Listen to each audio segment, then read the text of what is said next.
Selamat pagi, salam sejahtera untuk kita semua. Pertama-tama saya mengucapkan syukur pada Tuhan Yang Maha Esa atas segala berkat dan perlindungan sehingga Ia masih memberikan nafas kehidupan untuk kita semua sampai saat ini. Perkenalkan, nama saya Markus Krista Pagawea, kelas C Ilmu Komunikasi, semester 1. Pokok materi yang akan saya bahas pada kesempatan ini yaitu komunikasi massa atau media massa.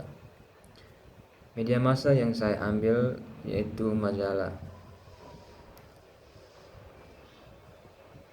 Seperti yang kita ketahui, majalah merupakan penerbitan yang dicetak dan menggunakan tinta pada kertas, diterbitkan berkala, misalnya mingguan, 2 mingguan, dan bulanan.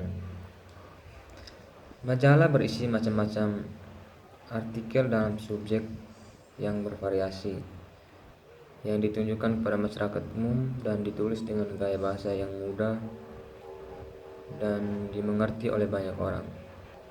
Sifat-sifat media komunikasi majalah antara lain khalayak yang diterpa bersifat aktif, tidak pasif, dan terekam.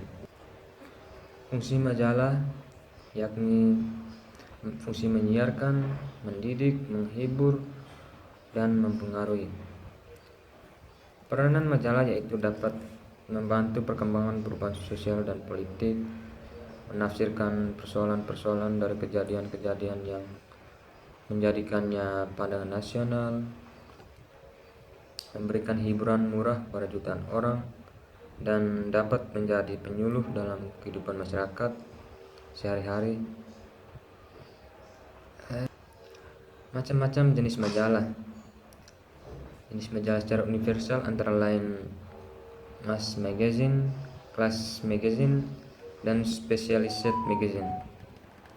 Lalu pembagian majalah secara lebih khusus lagi atau spesifik antara lain majalah bergambar, majalah anak, majalah berita, majalah budaya, majalah ilmiah, majalah hiburan, majalah keagamaan, majalah keluarga, majalah wanita, majalah sastra, majalah mode, majalah remaja, majalah perusahaan, majalah kas, dan majalah intisari.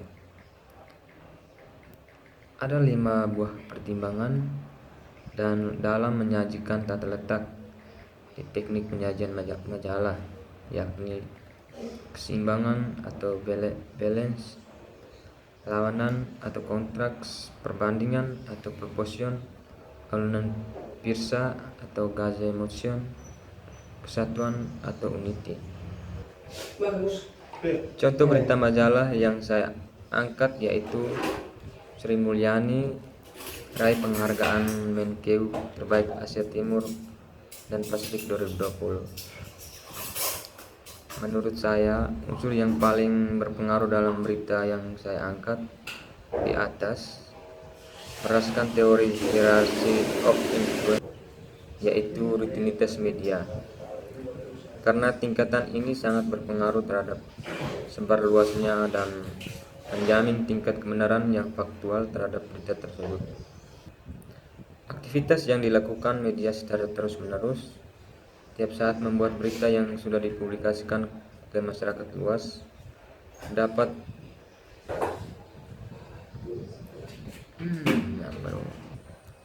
aktivitas yang dilakukan media secara terus-menerus tiap saat membuat berita yang sudah dipublikasikan ke masyarakat luas dapat ditelusuri dan dipertanggungjawabkan dengan baik oleh seorang jurnalis. Oleh sebab itu, kehadiran media dan figur dari seorang jurnalis sangat berperan penting dalam hal pemilihan sebuah berita atau manakah berita yang harus diangkat atau tidak. Pada tingkatan lainnya, menurut saya tidak termasuk karena berita yang diangkat merupakan berita yang bertaraf internasional. Jadi bukan hanya media lokal yang mempublikasikan, tetapi media asing juga ikut berpartisipasi. Sekian dari saya. Atas perhatian saya mengucapkan terima kasih. Salam komunikasi.